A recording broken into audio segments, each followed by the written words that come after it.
Diversifikasi atau fokus itu kata yang sering muncul untuk mencapai sebuah kesuksesan. Dalam konsep bisnis, orang yang sukses itu cenderung fokus pada satu hal. Dalam segi uang, segi penghasilan, fokus dalam satu hal. Seperti pebisnis yang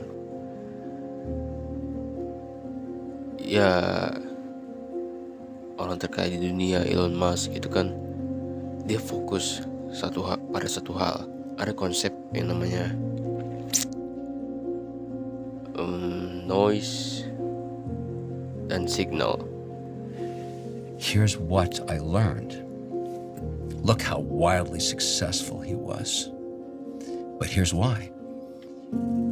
There's a concept that he understood that very few people focused on back then in the early 90s of signal-to-noise ratio. What was so brilliant about Jobs that I tell every CEO now, and I don't care if you're an S&P 500 CEO or you're just starting a business, his vision of signal was the top 3 to 5 things you have to get done in the next 18 hours. Not your vision for the business next week or next month or next year, just the next 18 hours you're awake.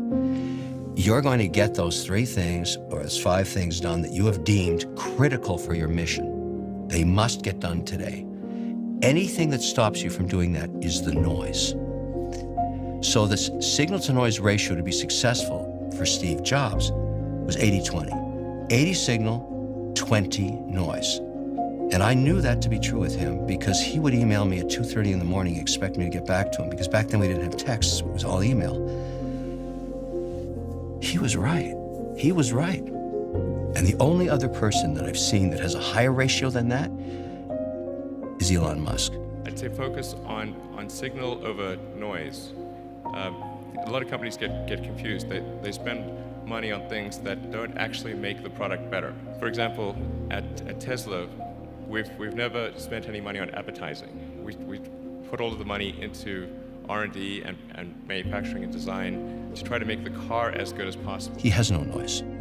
He does not deal with noise. He is 100% signal, 24 seconds, every cycle. I mean, the guy is just 60 seconds of every minute, 60 minutes of every hour. The 18 hours he's awake, it's all signal. And look what he's achieved. Now, that's very awkward for him socially, because noise is dealing with your family sometimes, or noise is saying hi to a friend, or noise is listening to some doom scrolling on some social media app that just takes your mind, or maybe playing your guitar.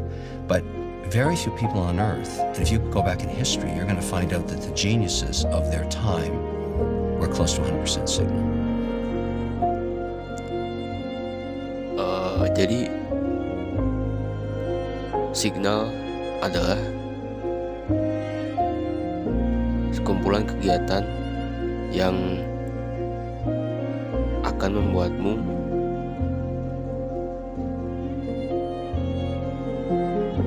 menjadi semakin dekat dengan tujuanmu, dengan goalmu. Itu signal, sinyal ya. Dan hal lain selain itu adalah noise, adalah distraksi, adalah kebisingan.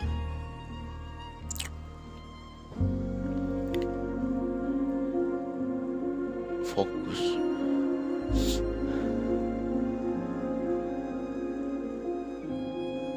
Atlet, ya kan? Nggak mungkin dong mereka nggak fokus, mereka nggak terobsesi dengan permainan mereka. Kobe Bryant, Messi, Ronaldo, bahkan mereka kan bekerja keras, tapi mereka fokus pada bidang itu, pada bidang yang mereka kuasai itu. Dan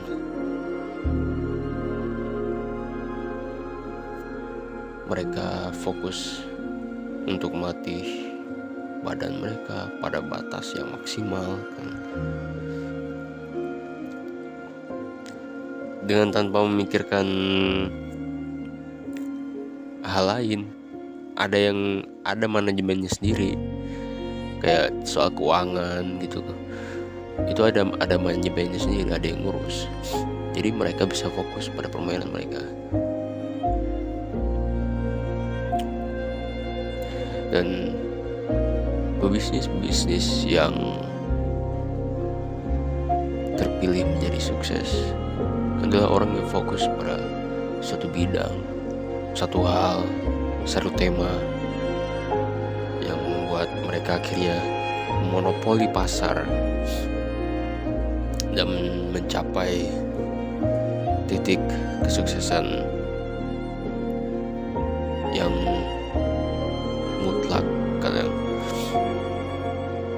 itu hal yang banyak disepakati orang kan.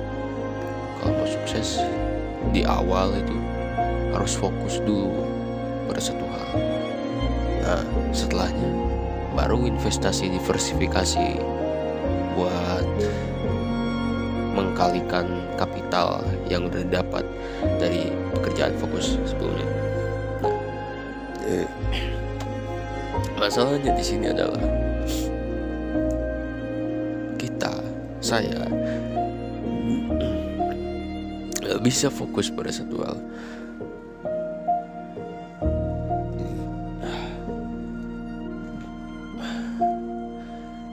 Orang-orang yang sukses itu tanpa bermaksud untuk mendiskreditkan kerja keras mereka, tapi seringkali mereka sudah punya akses atau yang biasa aku sebut kekayaan infrastruktural.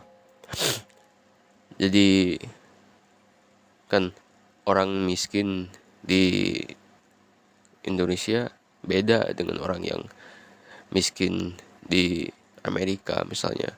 Kalau terbebas dari hutang, terus gak punya beban, jika dibarengi dengan kerja keras, orang yang miskin tadi yang di Indonesia tadi dan yang di Amerika, akan ada perbandingan yang sangat besar. Di samping kekayaan struktural, kekuatan mata uang, terus birokrasinya, terus perputaran ekonominya, itu hal yang sering diabaikan oleh para motivator yang akhirnya setelah aku lihat-lihat sendiri ya, motivator itu sebenarnya bukan untuk kalangan bawah. Orang di kalangan bawah seperti kita terpaksa untuk diversifikasi, gak bisa fokus pada satu hal, yang harus mikirin makan sehari-hari satu, tanggung orang lain dua, terus belum lagi khawatir soal pernikahan, belum lagi soal masa depan kan, belum lagi ada dampak dari lingkungan sosial yang harus kita ikut nimbrung di dalamnya. Kemewahan untuk bisa mengurung diri di kamar setiap hari tanpa perlu khawatir makan, tanpa perlu khawatir cucian, tanpa perlu khawatir mandi, itu adalah sebuah kemewahan yang secara nggak langsung ya membuat mereka bisa fokus pada satu hal, pada satu bidang, yang membuat mereka bisa mencapai level kesuksesan pada hal yang dituju itu. Jadi sulit kalau dari bawah, dari kelas bawah kan, fokus pada satu bidang tanpa memperhatikan hal-hal lain, misalkan taruhlah nggak memperhatikan lingkungan sosial gitu, konsekuensinya langsung datang. Gunjingan dari tetangga, terus dikira sombong, terus dikucilkan kan. Dampaknya langsung terjadi karena lingkungannya ya memang begitu. Sayangnya karena lingkungan kolektif. Terus kalau fokus nggak memikirkan soal makannya, akan pakai apa? Apalagi rata-rata aku pikir pada nggak punya warisan dari keluarga, nggak punya warisan kekayaan, dan masih khawatir soal makan sehari-hari, bahkan harus mendukung keluarga setelah kerja.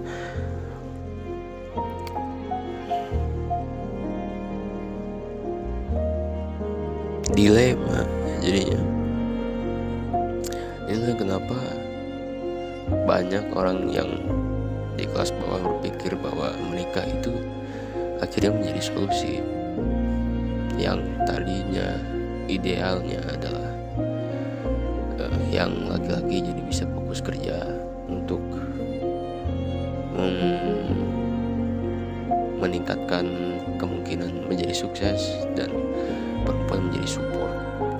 Cuman kan seringkali menikah menjadi solusi itu bukan karena secara sadar mereka memilih, tapi adalah dari dorongan orang lain, dan menganggap bahwa itu adalah hal yang harus dilakukan karena orang lain melakukannya. FOMO tanpa perencanaan, yang akhirnya malah seringkali menjadi terbalik.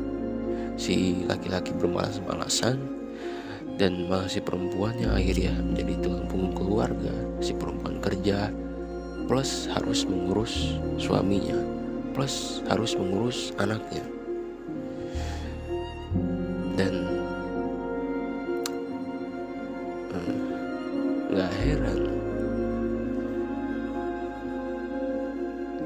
gak heran kalau banyak konflik keluarga terjadi karena hal ekonomi, karena emang dari awalnya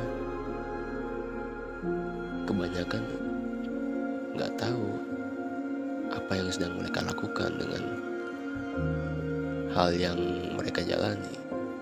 Konsep berkeluarga itu bukan hanya sekedar menikah, punya anak, terus saling berjuang yang tanpa direncanakan seperti itu. Menurutku yang harus direncanakan ini pernikahan itu ibaratkan dua orang nih, dua pihak bekerja atau membangun sebuah perusahaan. Ibaratnya bangun sebuah perusahaan yang namanya pernikahan.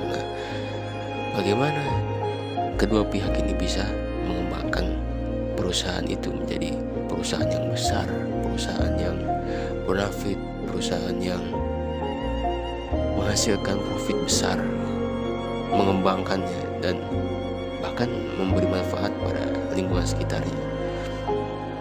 Bagaimana caranya?